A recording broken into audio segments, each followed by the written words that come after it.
Mesdames et messieurs, bonsoir. Je suis ravie d'être parmi vous pour cette rencontre donc avec Delphine Griveau. Je remercie Monsieur Penalva qui ne peut pas être parmi nous, mais pour son invitation à animer cette soirée de l'Agora des Savoirs et échanger donc avec Delphine Griveau, que j'ai le plaisir de retrouver à cette occasion, qui a beaucoup étudié la justice restaurative, dont elle présente les pratiques dans son ouvrage intitulé « Réparer la justice », qui va donc être l'objet de nos discussions au cours de cette soirée. Delphine Griveau ne fait pas qu'expliquer ce qu'est la justice restaurative dans son ouvrage. Elle nous livre une réflexion très fine, très détaillée de ce que le grand public connaît peut-être le plus souvent à travers le film magnifique de Jeanne Herry, « Je verrai toujours vos visages », qui est sorti en 2023 et qui a beaucoup contribué à médiatiser cette pratique qu'est la justice restaurative et qui est d'ailleurs actuellement diffusée pour ceux qui n'auraient pas eu l'occasion de le voir sur une plateforme de streaming bien connue, Netflix pour pas la citer. Alors, je ne pense pas faire d'erreur en présentant Delphine Griveau comme étant l'une des plus grandes spécialistes de la justice restaurative ou réparatrice. Son parcours est très riche et très compliqué. Donc à résumer en quelques mots, mais je vais m'y essayer. Donc vous êtes sociologue et politiste, actuellement chargé de recherche au Fonds national de recherche scientifique à l'Université catholique de Louvain, donc en Belgique. Vous avez soutenu en 2022 une thèse de doctorat en sciences politiques et sociales intitulée « La justice restaurative en France, sociologie politique d'un supplément d'âme », on en reparlera, à la justice pénale. Une thèse qui a été réalisée en co-tutelle entre l'Université catholique de Louvain et l'Université Paris-Nanterre. Et c'est également une thèse pour laquelle vous avez obtenu, et c'est suffisamment rare pour le souligner, 2 prestigieux prix en 2023, le prix Carbonnier et le prix Gabriel Tarde. Vos études et recherches vous ont mené, alors d'abord dans toute la France, et puis également à l'étranger, notamment en Côte d'Ivoire, au Chili, et puis il y a, jusqu'à récemment, vous étiez au Canada, me semble-t-il, voilà, à l'Université de Montréal. Vous avez participé et dirigé de très nombreuses recherches, et c'est encore le cas actuellement, et vous enseignez dans le domaine de la sociologie de la justice et des professions, dans le domaine également des violences de genre. Vous intéressez également et vous enseignez les politiques de réparation, qui sont également vos champs de recherche. Enfin, vous avez rédigé et co-rédigé de nombreux ouvrages, vous avez publié de nombreux articles dans des revues scientifiques en langue française et en langue anglaise. Vous avez participé à de nombreux colloques, notamment sur la justice restaurative et également sur les justices dites alternatives que vous souhaitez faire connaître au plus grand nombre. Et donc nous vous remercions de nous faire partager votre savoir dans ce domaine, un savoir que vous reprenez, que vous nous faites partager dans votre livre également. Et donc vous allez répondre à mes questions, hein, parce que c'est le jeu des questions-réponses, et puis j'espère également aux questions qui seront nombreuses et posées par un public que nous remercions d'être présent et d'être aussi nombreux.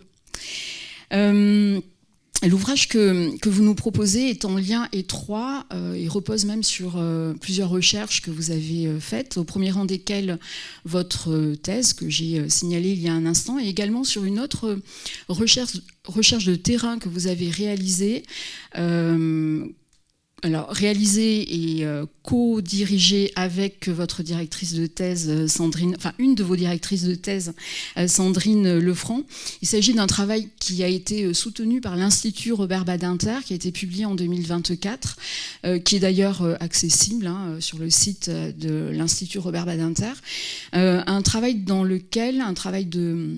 de terrain, je le disais, dans lequel vous êtes intéressé, vous avez étudié les pratiques et les effets de la justice restaurative Vous aviez d'ailleurs eu la gentillesse de venir exposer dans le cadre d'un colloque que nous avions organisé à Montpellier, donc la faculté de droit, le service pénitentiaire d'insertion et de probation et France Victime 34, et qui s'était tenu dans les locaux de la mairie de Montpellier. Et donc je suis ravie de vous retrouver aujourd'hui et de pouvoir prolonger nos échanges. Alors peut-être en introduction, deux questions qui vont pouvoir nous permettre d'engager cet échange. Alors d'une part, peut-être que vous pourriez nous expliquer ce qui vous a conduit à vous intéresser à la justice restaurative. Et puis d'autre part, est-ce que vous pourriez nous expliquer en quoi consiste la justice restaurative que vous présentez de manière tout à fait détaillée dans votre ouvrage. Vous, d'ailleurs, comparez la justice restaurative à un kaléidoscope. Donc vous pourrez nous en dire quelques mots et peut-être que vous pourriez nous indiquer quelle est l'origine ou quelles sont les origines de cette pratique, ces différentes formes, et puis peut-être également les mesures qui la composent pour ceux dans le public qui ne sauraient pas exactement ce que recouvre cette pratique. Alors, bonsoir à toutes et à tous. Merci Anne Ponceil. Donc tu ne t'es pas présentée. Mais tu es professeur de droit et de sciences criminelles à l'Université de Montpellier. Donc effectivement, c'est déjà croisé et je te remercie grandement de mener ce débat, toi-même connaissant bien le sujet, puisque tu l'as étudié aussi. Merci vraiment à tout le monde, hein. Merci à l'Agora des Savoirs pour cette invitation, ça me fait vraiment plaisir d'être là. Je vais du coup me soumettre à cet exercice des questions-réponses avec grand plaisir. Et pour commencer, il y a au moins 3 ou 4 questions dans ta première question, donc je vais les prendre une par une. Peut-être qu'il faut commencer avant de vous dire comment j'en suis arrivée là, ce qu'est la justice restaurative, parce que voilà, je ne sais pas à quel point vous êtes familier avec ce terme. Pour le dire clairement, c'est une manière de répondre aux conflits et à la violence. Donc c'est une manière de rendre justice, c'est une manière qui va essayer de penser, mais aussi de répondre en pratique à ces conflits et cette violence de manière différente que le fait la justice pénale actuellement, que a priori vous connaissez toutes et tous, alors du plus loin possible, j'espère pour vous, mais en tout cas vous en avez au moins une image, une appréciation générale. Pour expliquer ce qu'elle est, il faut commencer par dire justement que cette manière de répondre aux conflits et à la violence, elle s'est construite fondamentalement en opposition à cette justice pénale. Elle s'est construite sur une critique de cette justice pénale. Ça veut dire que dès son origine, donc alors on peut retracer un peu l'origine des justices alternatives de manière générale et de la justice restaurative en particulier, aux années 70 en Amérique du Nord, où il y a un vaste mouvement de remise en cause du droit pénal et de la justice pénale, qui est mené sur plusieurs fronts, à la fois des militants pour les victimes, à la fois des militants pour l'humanisation de la peine, mais aussi des professionnels de justice et eux-mêmes qui voient de l'intérieur les failles de la justice pénale, et puis beaucoup d'universitaires, notamment des criminologues critiques. Toutes ces personnes vont faire naître un certain nombre d'idées et de pratiques qui sont au départ très disparates par-ci par-là et qui, dans les années 90 pour la justice restaurative en tout cas, vont être unifiées sous un même courant qui là va s'appeler vraiment restorative justice, la justice restaurative, ou réparatrice ou restauratrice, ça veut dire la même. Tout serait traduit par restorative justice. Et quelle est cette critique et donc qu'est-ce que ça propose, pour le dire assez simplement? La justice restaurative a proposé d'appréhender le conflit ou la violence non plus par le tort qui a été causé et qui doit être puni, donc non plus par la punition on va non plus répondre par la punition de l'auteur, mais par la réparation de la victime et la responsabilisation de l'auteur. Donc l'idée, c'est pas de le punir pour lui infliger une peine, c'est de réparer la victime d'abord et de responsabiliser l'auteur, c'est-à-dire de l'emmener dans un chemin vers la non-récidive, pour le dire, vers la désistance, on dirait, mais bon, pour le dire un peu simplement. Donc là, il y a déjà un changement de paradigme, il y en a d'autres, c'est-à-dire que la justice restaurative considère que la justice pénale est très verticale, très froide, parfois violente, envers les justiciables. Et donc, elle va essayer de promouvoir des pratiques qui sont plus dans le dialogue, qui font plus de place aux émotions, à l'expression de soi.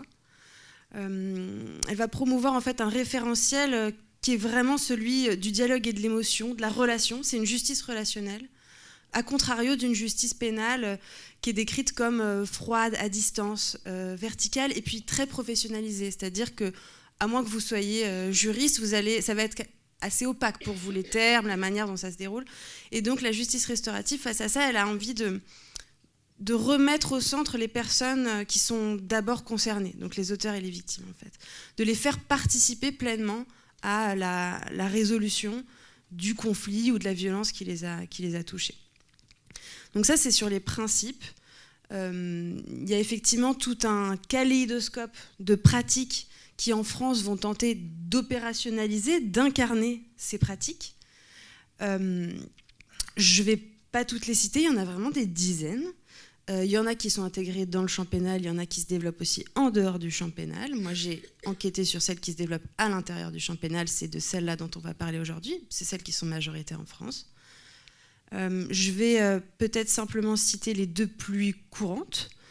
La plus répandue de très loin, c'est la médiation restaurative.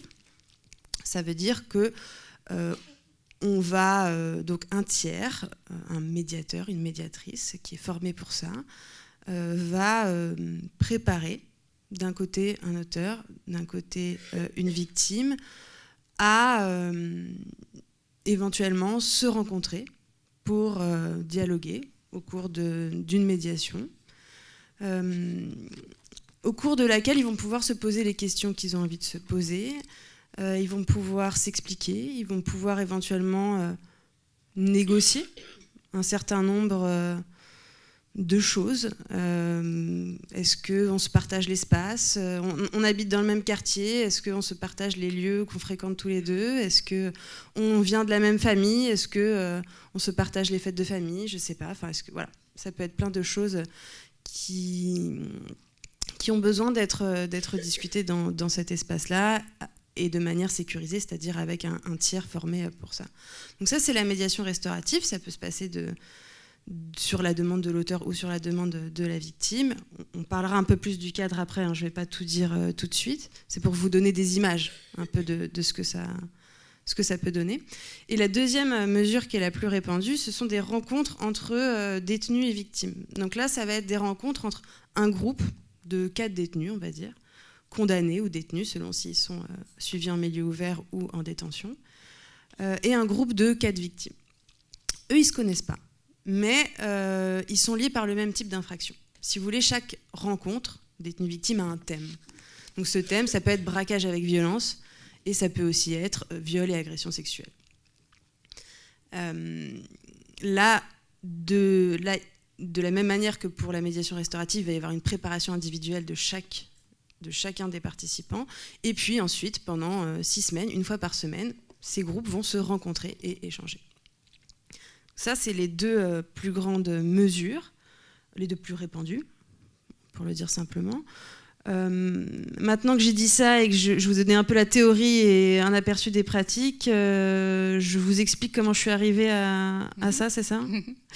Et après, je vous redonne le micro. Bon, moi, je voulais pas être chercheuse à la base. C'était pas mon ambition première. J'ai fait un master de sciences politiques, en fait, pour travailler dans l'aide internationale. Je voulais être une travailleuse humanitaire, voilà, je voulais sauver le monde de manière tout à fait idéaliste qui correspondait à mon âge et à ma sensibilité politique. Voilà, je pense que il y a beaucoup de gens qui se reconnaîtront aussi dans ces idéaux qu'on a quand on est encore en formation. Et donc, j'ai commencé à travailler en Côte d'Ivoire auprès d'une commission qui s'appelle la Commission Dialogue, Vérité, Réconciliation de Côte d'Ivoire. Et donc, je travaillais en tant qu'assistante de programme pour cette commission. Et c'est une commission qui est inscrite dans un autre domaine de justice alternative qu'on appelle la justice transitionnelle, qui fonctionne sur les mêmes principes, les mêmes bases théoriques que la justice restaurative, mais qui s'applique à des pays en sortie de conflit. Donc la Côte d'Ivoire sortait d'une guerre civile en pointillé, qui s'était terminée par une sanglante crise post-électorale en 2011. Moi, j'arrive là-bas en 2014. Sauf que mes idéaux se sont fracassés sur le mur de la réalité, et ce qui est a priori un passage assez ordinaire. Mais j'ai eu besoin de comprendre. Donc j'ai eu besoin de comprendre pourquoi ce que je pensais vivre en allant là-bas, ce que je pensais faire en allant là-bas ne se produisait pas exactement comme je l'imaginais. C'est-à-dire que finalement, toutes ces grandes idées d'aller écouter les victimes, les réparer, proposer des mesures pour réconcilier la société, favoriser la cohésion sociale, tout ce processus, en Côte d'Ivoire en tout cas, a été fortement instrumentalisé par le pouvoir en place à d'autres fins. Je ne vais pas vous faire un cours sur la Côte d'Ivoire aujourd'hui. Tout ça pour vous dire que j'ai eu besoin de prendre du recul. J'ai eu besoin de prendre de la distance. Donc je suis revenue en France, où j'ai grandi, puisque donc là je travaille en Belgique, mais je suis française à la base. Et là j'ai entamé un deuxième master en fait, de recherche en 1 an, où j'ai fait un mémoire de recherche sur cette commission, ce qui me permettait de commencer à comprendre les enjeux en fait, sociaux et politiques de ces justices alternatives, au-delà des grandes théories, des grandes idées qu'on pouvait s'en faire. Et en fait, je me suis prise au jeu, et ça s'est tellement bien passé, et c'était tellement fascinant et ça s'est tellement bien passé avec ma directrice de thèse aussi, Sandrine Lefranc, qu'on a évoqué tout à l'heure, et avec qui je continue à travailler encore aujourd'hui, que voilà, j'ai continué dans la recherche, un peu malgré moi, un peu avec, non sans ambiguïté au début, mais j'ai continué dans la recherche. Je me suis inscrite en thèse en 2016, et puis quelques années plus tard, on en est là, et ça m'a quand même profondément transformée. Aujourd'hui, j'avoue que je ne voudrais être nulle part ailleurs, pour le coup. Alors peut-être que si on revient sur la justice restaurative et la manière dont elle est arrivée jusqu'à nous, elle n'est pas née en France, donc elle a été importée avec quelques difficultés, enfin en tout cas d'une manière qui n'était pas tout à fait évidente. Elle a même fait l'objet de critiques à l'époque.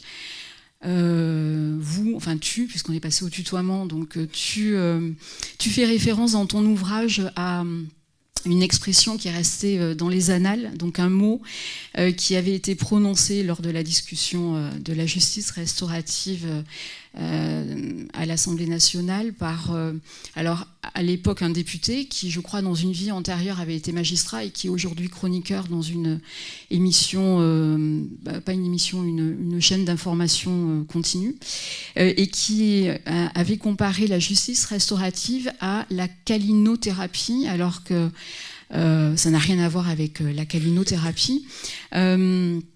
Tu l'as dit tout à l'heure, la justice restaurative s'oppose à la justice pénale telle qu'on la connaît, parce que la justice pénale, c'est une justice qui est verticale, qui est descendante, qui trouve son point d'orgue dans la décision qui est rendue par le juge, et qui va s'imposer aux parties au procès pénal, qui s'impose à la société, qui dans le cadre du procès pénal est représentée par le procureur de la République, et puis également à la victime, partie civile, et à l'auteur qui est condamné.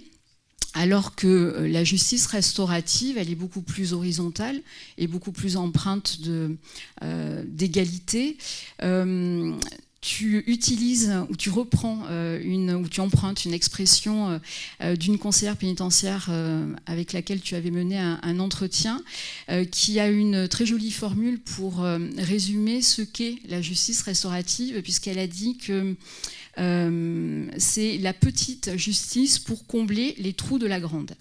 Alors, est-ce que tu pourrais nous expliquer quand comment et pourquoi la justice restaurative s'est développée en France à l'ombre de la justice pénale. Oui, peut-être qu'avant d'expliquer pourquoi elle s'est développée, il faut que je vous explique un petit peu, oui c'est ça, comment elle est entrée dans la loi finalement.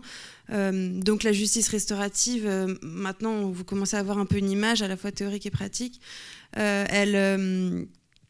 Elle fait son chemin en France à partir de la fin des années 90, au tournant des années 2000. Et au début, c'est très confidentiel, hein, c'est vraiment dans le monde universitaire, avec quelques personnes qui s'intéressaient déjà à la médiation, dont un criminologue qui s'appelle Robert Cariou, qui a beaucoup fait pour porter cette justice restaurative en France. Et en fait, petit à petit, la justice restaurative va circuler en France et se trouver des alliés, je vais le dire comme ça, dans le secteur de l'aide aux victimes, qui voit effectivement une proposition supplémentaire à faire à des victimes pour qui ça pourrait correspondre à un besoin, mais aussi dans le secteur de la pénitentiaire. Et ce qui fait que, pareil, on le voit comme une proposition à faire à des détenus pour favoriser un chemin vers la désistance, vers la sortie de la délinquance et vers la réinsertion. Mais ça vient finalement aussi trouver un chemin en politique. Et là, c'est assez intéressant la manière dont ça se passe. Je ne vais pas vous la faire en détail, mais il y a un changement de gouvernement en 2012. Les socialistes, le Parti socialiste arrive au pouvoir. Et là, c'est comme s'il y avait une espèce de fenêtre d'opportunité qui s'ouvrait pour la justice restaurative. A fortiori parce qu'il y a une garde des Sceaux qui arrive au ministère de la Justice qui s'appelle Christiane Taubira et qui va se montrer plutôt ouverte à cette idée. Avec tout un lobby politique derrière que je vous passe, avec les associations d'aide aux victimes, la Fédération nationale protestante, des personnages à droite à gauche. Voilà, c'est un peu une série politique et c'est toujours comme ça, hein, c'est pas que pour la justice restaurative. La justice restaurative finit par être mise à l'agenda politique et elle finit par, même si très discrètement, être inscrite dans la réforme de 2014 qui était portée par le gouvernement, par Christiane Taubira à l'époque, qui était une réforme pour l'individualisation des peines et l'efficacité des sanctions pénales. Ce qui fait que la justice restaurative, qui était un peu des idées, des pratiques, là encore disparates, va finir par être entrée dans la loi. Donc ça veut dire qu'elle fait son entrée dans le code de procédure pénale. Ça veut dire qu'il y a un article du code de procédure pénale qui dit maintenant, tout le monde a droit à une mesure, à faire une demande pour une mesure de justice restaurative. Donc ça, c'est quand même un événement important. À partir de là, elle va être prise en charge par le pouvoir politique. Bon, on y reviendra peut-être, ça je vais peut-être pas trop m'avancer parce que c'est une institutionnalisation en demi-teinte, c'est-à-dire qu'à la fois il y a des signaux vers le développement de la justice restaurative et des signaux qui la limitent et la contraignent fortement. Mais quoi qu'il en soit, elle est là, elle est une possibilité inscrite dans le système pénal. Et précision avant d'aller plus loin, pardon, je me perds dans mes pensées, elle est cadrée. Ça veut dire quoi ? Ça veut dire qu'on va mettre quelques règles très importantes. Par exemple, toutes les personnes qui participent à une mesure de justice restaurative doivent être volontaires pour le faire. Ça doit être encadré par un tiers qui est formé pour ça.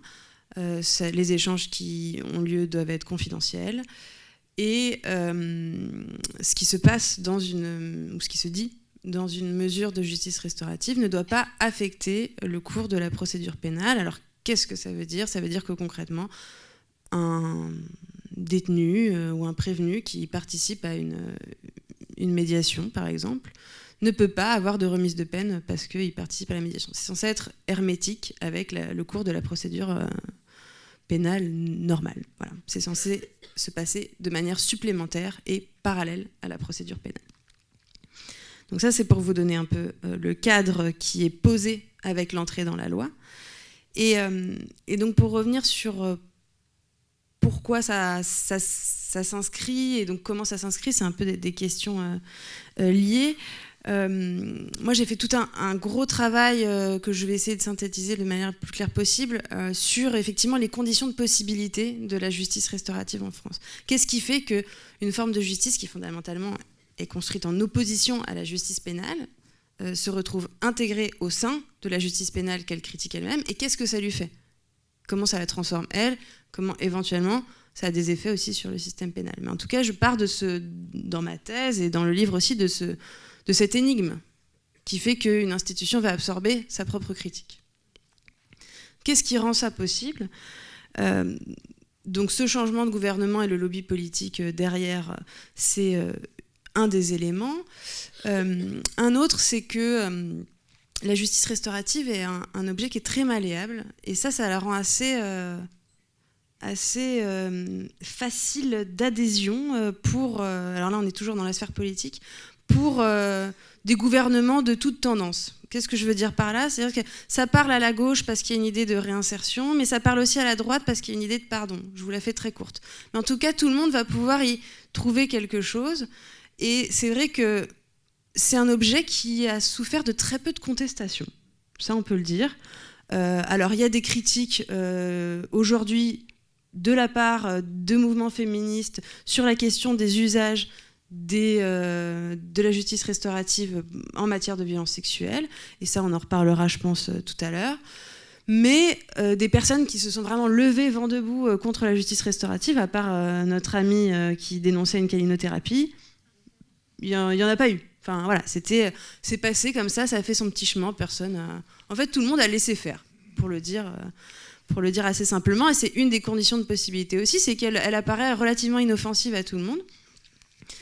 Notamment parce qu'on l'a mis à cette petite place bien déterminée dans le système pénal, hein, c'est-à-dire qu'on lui donne une place, mais en même temps elle est à la marge, puisqu'elle elle n'affecte pas la procédure, c'est un truc bonus.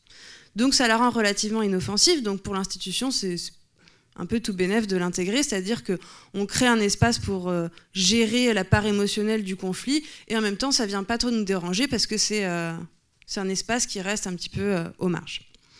Donc ça facilite la manière dont elle a été endogénéisée, dont elle a été... là, je vous mets en difficulté avec endogénéisée. Dont elle a été intégrée dans le système pénal,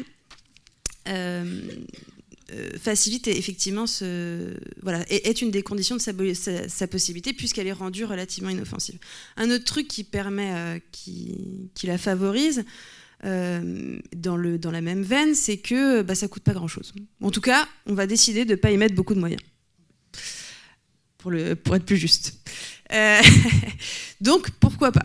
Je veux dire, laissons faire les bonnes volontés qui ont envie de s'engager dans la justice restaurative. Finalement, ça ne va pas nous coûter grand-chose. Pourquoi ça ne nous coûte pas grand-chose? Parce que finalement, on a décidé, et donc ça fait partie des cadrages, et là j'ai oublié de le préciser tout à l'heure, l'institution a décidé, le ministère de la Justice a décidé de confier la pratique de ces mesures de justice restaurative à des professionnels déjà existants. Ça veut dire quoi? Ça veut dire qu'on n'a pas créé un nouveau métier où il faudrait financer des médiateurs, médiatrices en justice restaurative. On a dit à des professionnels déjà existants, c'est-à-dire les salariés de l'aide aux victimes et les conseillers pénitentiaires d'insertion et de probation. Ok, il y a un article du Code de procédure pénale qui donne un droit à une mesure de justice restaurative. Si ça vous intéresse, allez-y. S'il y a des gens qui le demandent, allez-y.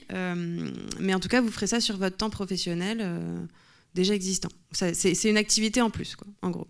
Donc, en se reposant sur ces professionnels déjà existants, déjà, il y a une forte perte d'autonomie pour la justice restaurative, qui entre dans les logiques préexistantes de ces métiers et leurs contraintes préexistantes. Mais aussi, c'est effectivement, ça demande pas beaucoup d'efforts, en tout cas de la part du pouvoir politique. Et quand je dis pas beaucoup d'efforts, c'est d'efforts budgétaires. Et de fait, il y a beaucoup de conseillers, conseillères pénitentiaires d'insertion et de probation qui vont prendre à bras-le-corps la justice restaurative, et ça, on y reviendra aussi probablement tout à l'heure. Et qui vont donc étirer leur temps de travail, qui est déjà surchargé comme jamais. Ils explosent les normes. Je crois que la norme européenne ou la moyenne européenne, ça doit être 60 dossiers par personne, par agent de probation, et nous, en France, on doit être à 100, 120, quelque chose comme ça. Enfin, bref. Donc ils sont déjà surchargés, mais ils vont y trouver un sens à cette justice restaurative. Ils vont étirer leur temps de travail jusqu'à faire du bénévolat, c'est-à-dire jusqu'à aller au-delà des heures supplémentaires qu'on peut se payer, jusqu'à bosser le soir, le week-end, pour pouvoir faire de la justice restaurative et proposer de la justice restaurative. Donc ça, pour l'État, ça coûte pas grand-chose. Pour ce qui concerne les associations d'aide aux victimes, y en a qui vont le faire sur les sous qu'elles ont déjà, mais il y a quand même une ligne budgétaire qui va être créée dans le programme 101 du service d'aide aux victimes, qui est le programme dédié à l'aide aux victimes. Voilà, vous le saurez dans la comptabilité de l'État. Mais c'est 1%. Le budget dédié à la justice restaurative, c'est 1% du budget dédié à l'aide aux victimes. Donc là encore, on est sur des marges, en fait. Donc tout ça favorise le développement de la justice restaurative. C'est un peu triste à dire parce que finalement, on laisse faire ceux qui veulent, mais ça nous dérange pas trop et puis ça nous coûte pas trop cher. Donc voilà, c'est pas une politique volontariste et idéologiquement marquée de la part des ministères de la justice successifs que d'intégrer en fait la justice restaurative dans le système pénal. Alors, si on poursuit et qu'on se promène dans ton ouvrage, tu proposes dans ton livre, et c'est peut-être ce qui le distingue d'autres ouvrages, parce que la littérature dans ce domaine est très très abondante, tu proposes une véritable immersion au cœur de la justice restaurative, puisque tu as pu observer le déroulement des mesures qui sont mises en œuvre, et tu as mené également de nombreux entretiens avec les différents protagonistes de la justice restaurative. Alors j'ai plusieurs questions à te poser, mais qui sont liées les unes aux autres. Peut-être d'abord, et pour un peu plus expliquer encore ce qu'est la justice restaurative, quelles sont les techniques qui sont utilisées et qui caractérisent la justice restaurative? Parce que j'ai noté que tu utilisais des termes comme la symétrisation, l'effet miroir, le mode avion, enfin voilà, toute une série de techniques qui sont vraiment propres à ce type de pratique. Donc, est-ce que déjà tu peux répondre à cette question et puis j'en aurai d'autres à poser? Oui, donc c'est pas mes termes, j'ai pas ce degré de créativité, mais donc c'est des termes qui, en fait, la pratique de la justice restaurative, en tout cas majoritaire, se repose sur un type de médiation qui est appelé la médiation relationnelle. Qui promeut tout un ensemble de techniques, dont celle que vous venez d'entendre. Alors, qu'est-ce que ça veut dire très concrètement, la médiation relationnelle? Ça veut dire, alors, d'abord, il y a une attention très très forte qui est portée sur le fait de préparer les gens. Donc, c'est cette question de prendre les personnes individuellement et de faire plusieurs entretiens préparatoires avant que toute possibilité de rencontre soit envisagée. Ça, c'est propre à la médiation relationnelle. Donc ça, c'est une des techniques, c'est la préparation. Et dans ces entretiens de préparation, en fait, il se passe énormément de choses. On va travailler sur les attentes des personnes, on va scénariser l'éventuelle rencontre qui va se dérouler, histoire de se projeter un peu dans ce que l'autre pourrait dire, qu'est-ce qui serait inacceptable pour nous, par exemple, d'entendre. Enfin, voilà, on prépare un peu tout ça en scénarisant la future rencontre. Et puis, quand on arrive à la rencontre, alors on arrive sur la question de l'effet miroir, même si ça peut se passer aussi avant à travers le médiateur, c'est... en fait, ils partent du principe, les médiateurs, médiatrices, que on a besoin de s'ancrer dans son statut, que ce soit de victime ou d'auteur, dans la colère, dans les émotions que ça peut susciter, mais pour pouvoir mieux en sortir, en fait. Et eux, ils pensent que pour en sortir, il faut retrouver une part d'humanité qui est détachée de ces étiquettes-là. Et ça, on le trouve dans la relation à l'autre et on le trouve dans l'identification à l'autre. Et en fait, quand il parle d'effet miroir, c'est cet effet d'identification à l'autre quand bien même c'est un auteur de délit ou de crime et que moi je suis victime d'un délit ou d'un crime similaire, parce que finalement on va se retrouver sur des angoisses similaires, des quotidiens similaires, avec les enfants par exemple, ils s'identifient beaucoup à la manière de gérer les enfants, des choses comme ça. Enfin, il y a plein de petits effets d'identification, que ce soit sur des choses très banales ou très profondes, qui vont faire que cette relation va se nouer. Et c'est par cette relation et par les émotions dont elle est le support que, théoriquement, les personnes vont aller mieux et sortir progressivement de ces statuts, ces étiquettes de victime et d'auteur. Donc voilà pour les techniques. Peut-être avant de continuer et que je te pose mon autre question dans le prolongement, tu as dit tout à l'heure que la participation à la justice restaurative était un droit pour la victime. Et c'est écrit comme ça, effectivement, dans la loi, à 2 endroits d'ailleurs dans le Code de procédure pénale. Mais en même temps, là, tu as dit qu'il y avait une sorte de sélection et de préparation. Donc, s'agit-il véritablement d'un droit ? C'est-à-dire, est-ce qu'une victime peut demander et exiger, peut-être même, à pouvoir bénéficier d'une mesure de justice restaurative ?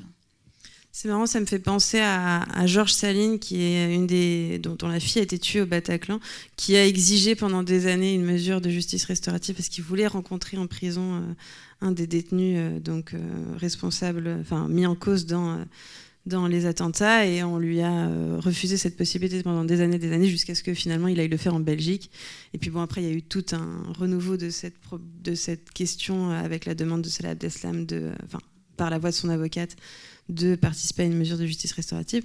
Mais donc tout ça pour dire que, évidemment, un droit, et alors ça, quand on est sociologue, c'est une évidence, un droit, c'est pas parce qu'il est écrit sur le papier que c'est accessible à tous et toutes, et que tout va bien, quoi. Donc oui, il est inscrit sur le papier. Oui, théoriquement, toute victime et tout auteur peut en faire la demande, sauf qu'il y a 1000 filtres différents. Un filtre très bête, ça peut être que la juridiction à laquelle vous appartenez, enfin dont vous êtes le justiciable, la justiciable, n'a pas passé de convention pour faire de la justice restaurative sur son ressort. Voilà. Donc ça, si c'est pas le cas, vous aurez personne sur place pour pouvoir médier, pour pouvoir animer une mesure de justice restaurative. C'est hyper important parce qu'on le voit, et donc on en parlait tout à l'heure, Montpellier a été un site pilote pour la justice restaurative. C'est le SPIP, le service pénitentiaire de Montpellier a été un des premiers et des plus actifs, et vraiment a été un fer de lance de la justice restaurative en France. Sauf que pour des raisons XY, de budget, de changement, de personnes qui est mutée de là à là, de France Victime qui ne peut plus assumer les coûts d'un tel investissement dans la justice restaurative, pour plein de raisons différentes, en fait, on peut se retrouver à un territoire pilote et super dynamique en justice restaurative, un territoire où finalement il va finir par y avoir des listes d'attente parce que les personnes ne vont pas pouvoir accéder à des mesures, parce qu'il n'y a pas les sous pour, il n'y a pas le personnel pour, et donc on aura beau faire la demande, il n'y aura personne pour animer cette demande. Alors pour poursuivre sur le déroulement des mesures de justice restaurative, quels sont les effets, les apports que tu as pu constater au bénéfice des auteurs d'infractions et des victimes d'infractions ? Il y a, alors j'aime bien dire que les effets sont assez similaires pour les uns et les autres, même s'il y a quand même des petites distinctions, des petites nuances. Pour le dire très simplement, c'est d'abord un espace de décharge. La justice restaurative, c'est vous rencontrez un facilitateur, une facilitatrice qui vous écoute et qui vous croit inconditionnellement pendant 2 heures, et ce, complètement gratuitement. Donc déjà, il y a un effet, waouh, là il y a une main tendue, moi je me suis sentie isolée pendant des années, et là je me décharge complètement de tout ce que j'ai vécu, de toutes mes émotions, etc. Les premiers entretiens, généralement, préparatoires, c'est de la décharge. Donc là, c'est l'ouverture d'un espace gratuit de décharge et d'accueil inconditionnel de la parole de la personne en question. Ça, c'est la première chose. La deuxième, ça vaut pour les deux, c'est un espace de reconnaissance et de valorisation. Et ça, je me rappelle que je l'avais lu dans ton travail en particulier et que c'était très très bien montré. C'est à quel point c'est valorisant pour les gens et a fortiori peut-être pour les auteurs, pour les détenus, d'être considérés comme aptes à entrer dans une mesure de justice restaurative et à la mener de bout en bout. C'est-à-dire qu'au lieu d'être considéré soit que comme une victime, soit que comme un auteur, d'être un peu réduit, là, on est remis en fait dans un espèce on est remis au centre de son histoire, on est remis dans une forme de confiance et de pouvoir d'agir, de confiance en soi et de pouvoir d'agir, qui dit, bah voilà, moi c'est quand même pas banal de faire ça. Moi j'ai une facilitatrice en face de moi qui me dit que c'est bon. J'ai pareil pour le conseiller ou la conseillère pénitentiaire d'insertion et de probation de l'autre côté. Et bah waouh quoi, je suis cette personne-là aussi en fait. Donc il y a un effet de reconnaissance et de valorisation qui se perpétue aussi dans l'échange parce qu'encore une fois, c'est pas anodin de vivre ça et les gens le savent très bien. C'est pas anodin aussi parce qu'il n'y a qu'une centaine, maintenant peut-être 200, 300 mesures par an. Donc on est quand même, c'est quand même une confirmation dans l'existence que de participer à un dispositif aussi rare. Voilà, il y a quand même une part un peu de ça. Donc un espace de décharge, un espace de reconnaissance de son humanité, de revalorisation de soi, et puis un espace de resocialisation. Qu'est-ce que je veux dire par là ? Ce qui est caractéristique à la fois des personnes victimes et des personnes condamnées ou détenues, c'est cet isolement, pour des raisons différentes. Donc l'expérience de victimation est une expérience qui, si elle n'arrive pas déjà parce qu'il y a un isolement préalable, en tout cas va créer une forme d'isolement à la fois social et psychique très très important. C'est quelque chose que j'ai pas inventé, voilà, qui est montré par plein d'études et de victimologie. Et idem, il y a un sentiment d'isolement très fort chez le détenu ou le condamné. Je pense que je ne vais pas vous apprendre quoi que ce soit en vous disant que la prison est un espace extrêmement désocialisant, déshumanisant et isolant, alors c'est pas très joli comme mot, désolé, sur le plan psychique et humain également. Et donc là, on renoue des relations, d'abord avec un facilitateur ou une facilitatrice, enfin animateur, animatrice, médiateur, médiatrice, tout ça veut dire la même chose. Donc on a déjà cette première relation qui se noue. Et puis ensuite, éventuellement, voilà, avec d'autres auteurs, d'autres victimes. Et là, il y a vraiment un effet, pour le coup, de sortie d'isolement et de resocialisation qui est très très fort et qui est probablement un des effets les plus importants de la justice restaurative. Tu parlais tout à l'heure de cadres sécurisés, donc pour pouvoir organiser ces mesures et donc ces rencontres. Quelles sont les précautions qui sont prises dans le cadre de l'organisation de ces mesures ? Oui, les précautions, elles tiennent surtout à s'assurer que le dispositif va correspondre aux attentes des personnes qui entrent dans le dispositif et que les attentes d'une partie vont correspondre aux attentes d'une autre partie. C'est pour ça qu'on fait beaucoup de préparation et de scénarisation en amont, c'est-à-dire si les attentes de l'un et de l'autre ne sont pas congruentes, comme ils aiment dire, ça s'invente pas, on ne va pas à l'espace de rencontre, parce que ça va mal se passer et que les gens vont être soit retraumatisés pour la victime, soit... Enfin, voilà, ça ne va pas être productif et ça va même être potentiellement dangereux. Donc c'est surtout ce travail sur... à la fois voilà, le travail de congruence à la fois entre la personne et le dispositif et entre l'auteur et la victime. Au-delà des effets sur les auteurs et les victimes auxquels tu consacres un chapitre, je crois, entier, tu t'es également intéressé à d'autres effets auxquels on ne pourrait éventuellement pas penser, les impacts que peut avoir la justice restaurative sur ce que tu nommes travailleurs et travailleuses de la justice restaurative, qui sont des professionnels mais également des bénévoles qui revêtent le costume soit d'animateurs, soit encore de membres de la communauté. Et tu expliques comment la justice restaurative peut avoir un impact sur leur quotidien professionnel. Et tu parles de supplément d'âme. Donc, est-ce que tu peux nous expliquer cette expression qu'on retrouve également dans le titre de ta thèse ? C'est dans le titre de ma thèse, c'est vrai que c'est le résultat qui m'a le plus frappée et je ne m'y attendais pas du tout. Donc, à quoi je ne m'attendais pas du tout, c'est-à-dire à observer, à comprendre très rapidement qu'en fait, les premiers bénéficiaires de la justice restaurative, ce n'étaient pas les auteurs et les victimes, c'était les professionnels du judiciaire. Je vous donne un chiffre, par exemple, pour l'illustrer. Donc moi, quand je suis en train de faire ma thèse, mon enquête de terrain, on est en 2018, il y a des premiers chiffres qui commencent à sortir. On nous explique qu'entre 2014 et 2018, il y a eu 74 bénéficiaires de mesures de justice restaurative. Et face à ça, il y avait 4 fois plus de personnes qui avaient été formées à la justice restaurative. Et quand je dis des personnes, donc c'est ces professionnels, soit de l'aide aux victimes, soit de la pénitentiaire, majoritairement. Et c'est les 3/4 des professionnels de la pénitentiaire. Aujourd'hui, l'écart, il se creuse un petit peu, mais on est à 1000-1500 bénéficiaires pour 3000-3500 personnes formées. Donc on est à peu près 3 fois plus. Et en fait, juste de voir ça m'a fait effectivement réaliser qu'il ne fallait pas négliger le fait qu'un des bénéficiaires très clair, quoi, en nombre et puis en durée d'investissement, parce qu'eux, ils vont s'investir sur plusieurs dispositifs, ils ne vont pas entrer et sortir d'un dispositif, et ben, c'était ces animateurs et animatrices des mesures de justice restaurative qui, donc, pour la plupart, comme je le disais, sont des travailleurs des travailleuses de l'institution judiciaire.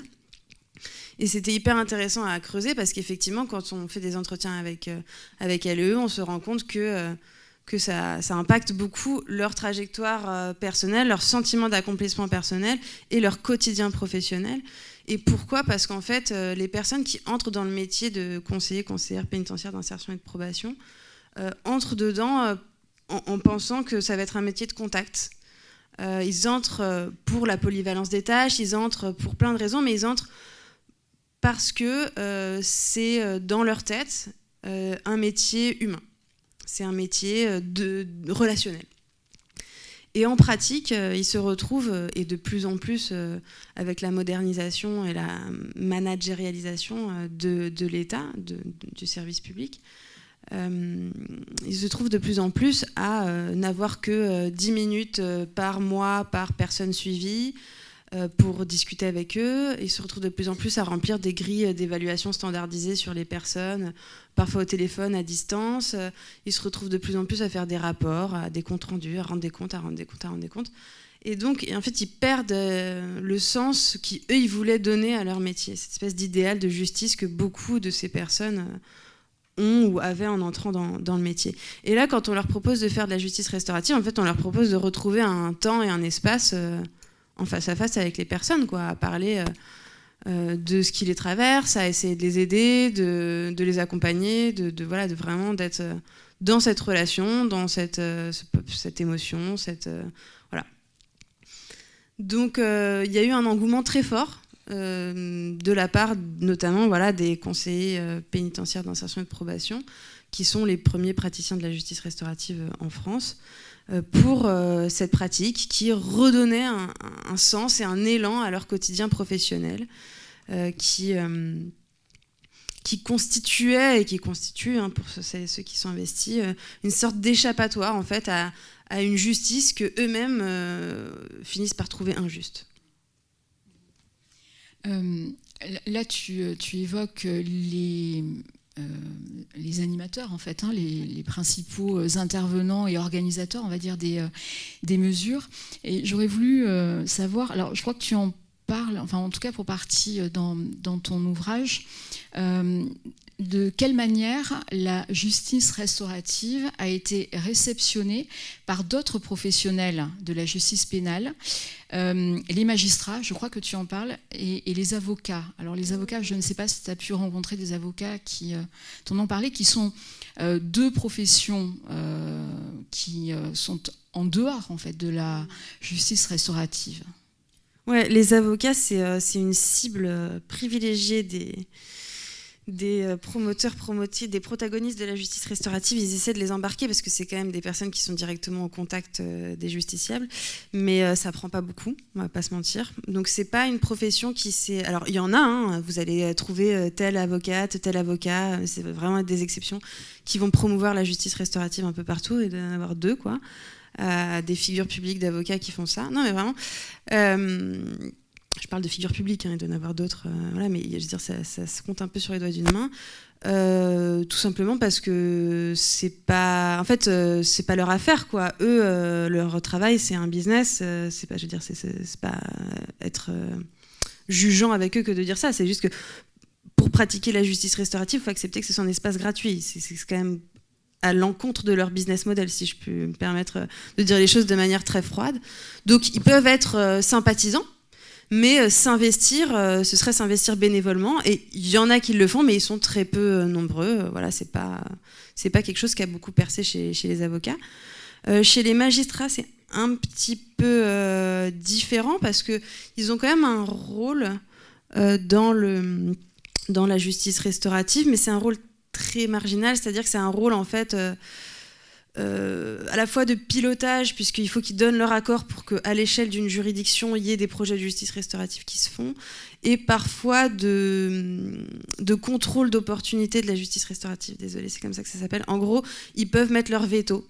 C'est-à-dire que s'ils estiment que telle mesure de justice restaurative va, par exemple, perturber la procédure d'instruction en cours, et ben ils vont dire non, là vous n'avez pas le droit de faire de la justice restaurative.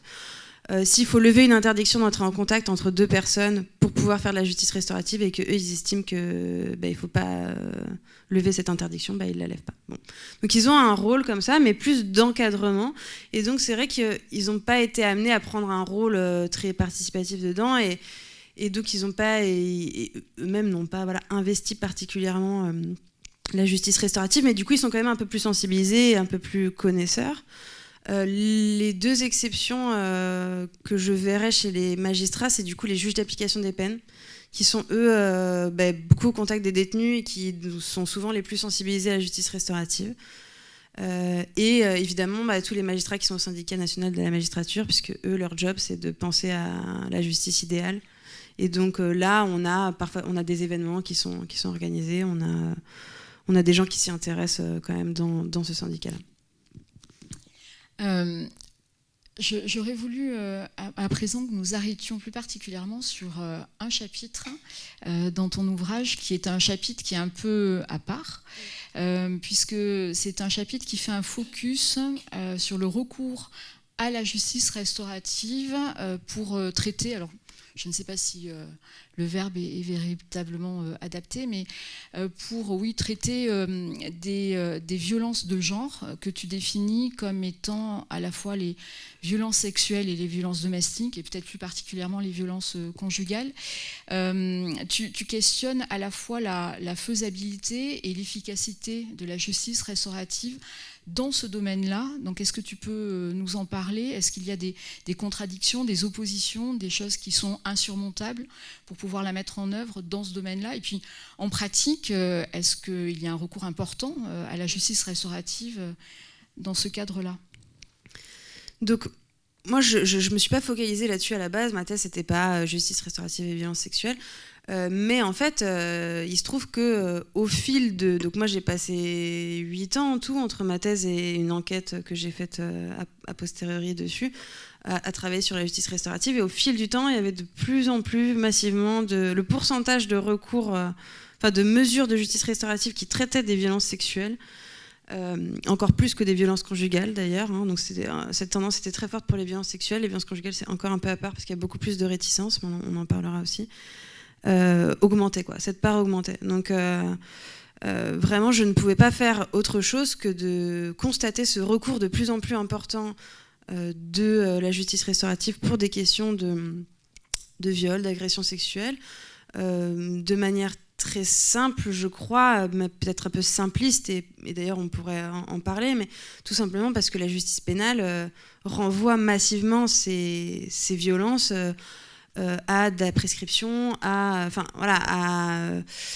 pour différents faits, en tout cas à un traitement insatisfaisant. Et donc, il y a eu des directives aussi du ministère de la Justice, par exemple, pour encourager le recours à des mesures de justice restaurative dans le cas de violences sexuelles commises par des majeurs sur des mineurs pour lesquels les faits sont prescrits, par exemple. Donc, que ce soit prescription ou infraction insuffisamment caractérisée, il y a eu comme ça des injonctions qui n'ont pas été particulièrement suivies d'ailleurs, mais en tout cas, tout ça pour dire qu'il y a un mouvement social et politique, un peu de cristallisation des justices alternatives autour des violences sexuelles. Voilà, qu'on peut comprendre en creux des failles de la justice pénale en la matière. Donc ça, c'est ce qui se passait sur le terrain, et c'est ce qui m'a poussée en fait à faire ce chapitre. Qui effectivement n'était pas du tout dans ma thèse, donc ça c'était et qui est un peu en décalage parce qu'effectivement il vire presque vers l'essai à la fin. Je sors un petit peu du cadre. C'est ce que permettent aussi ces éditions de la découverte qui sont pas des éditions strictement universitaires et qui permettent du coup d'écrire d'une manière différente. C'est un ouvrage qui est écrit pour un public beaucoup plus large que celui de l'université. Et qui permettent aussi de faire des petits pas de côté. Donc ça, pour ça, c'était vraiment, vraiment important pour moi. Donc ça m'a saisi d'abord parce que c'était un phénomène social inévitable, indéniable. Et ensuite, donc il y a deux choses. Il y a le fait de se dire, de toute façon, la justice restaurative, c'est un espace gratuit, c'est une main tendue, gratuite, et on s'en saisit pas, si on en a envie ou pas. Donc pas de problème. Je veux dire, c'est là. Personne a priori nous force à entrer, personne ne force à entrer dedans, et c'est très important cette dimension-là parce que ça a été interdit par des conventions internationales pour le coup d'imposer de la médiation dans des cas de violences sexuelles et violences conjugales. Donc ce caractère volontaire de la justice restaurative permet de contourner un peu ça, et c'est à cette condition-là qu'on peut faire de la justice restaurative en matière de violence sexuelle, à condition de cette adhésion volontaire, de ce volontariat. Ok, donc là j'ai fait un détour et je me suis perdue du coup. Je disais... Donc oui, donc c'est un espace, c'est une main tendue, donc ça, rien à dire. Par contre, ce que je trouvais intéressant, c'était peut-être d'analyser ces pratiques, puisqu'elles sont massives, au prisme d'une des ambitions affichées de la justice restaurative, qui est finalement d'apaiser la société. Je me suis dit, ok, à l'échelle individuelle, ça va faire du bien aux gens qui y entrent en connaissance de cause, très bien. Mais si on parle d'essayer d'apaiser la société, c'est-à-dire en fait de faire en sorte que ces violences arrivent de moins en moins, là, est-ce que vraiment ces pratiques de justice restaurative fonctionnent ? Donc, en gros, ça veut dire quoi ? Ça veut dire, est-ce que, traduit en termes sociologiques, ça veut dire, est-ce que ces pratiques de justice restaurative permettent de travailler sur tout ce qui favorise les comportements problématiques, le sexisme par exemple, qui font le terreau de ces violences sexuelles, par exemple, si j'en reste aux violences sexuelles. Et là, le résultat était beaucoup plus mitigé, puisque finalement, il n'y a pas de travail sur ces normes. Oui, à l'échelle individuelle, ça va faire du bien aux gens, mais dans cet espace qu'ouvre la justice restaurative, il n'y a pas de travail en profondeur et dans la durée sur ces comportements, sur ces normes sociales en fait, qui fondent les violences sexuelles. Ça veut dire quoi ? Ça veut dire que concrètement, dans ces espaces, personne ne va parler de rapport homme-femme inégalitaire, personne ne va parler de sexisme. C'est pas quelque chose qui se discute, quoi. On reste vraiment à une échelle individuelle. Et donc c'est en ça que je questionne l'efficacité de ces pratiques de justice restaurative en matière de violences sexuelles et donc de prévention des violences sexuelles. Donc, est-ce qu'on peut dire que la justice restaurative, c'est à la fois une justice alternative et complémentaire, ou elle n'est que complémentaire? Est-ce qu'on pourrait imaginer qu'elle soit utilisée pour venir compenser ce que ne peut pas permettre, ce que ne permet pas la justice pénale? En fait, c'est marrant que tu poses la question comme ça parce que c'est complètement antinomique, c'est-à-dire alternative et complémentaire. Donc a priori non, mais en fait oui. Pourquoi ? Parce qu'elle déborde le cadre pénal. Donc telle qu'elle est inscrite dans le cadre pénal, elle est complémentaire, on peut le dire comme ça. Moi j'ai parlé de supplément d'âme, j'étais un peu dure quand même avec la main, enfin en tout cas un peu, comment dire, peut-être pas dur, mais très réaliste, très pragmatique sur la manière dont l'institution judiciaire a transformé et continue de transformer la justice restaurative pour servir l'institution, on va dire. Et là, on le voit, on en parlera peut-être dans la discussion, mais on le voit aussi avec je ne sais pas si tu as vu que on a mis du recours à la justice restaurative dans le projet de loi sur de Darmanin, voilà, bref, de notre ministre de la Justice. Bon. Donc ça, peut-être, on en reparlera. Mais donc, il y a une instrumentalisation permanente un peu de la justice restaurative au sein du cadre pénal.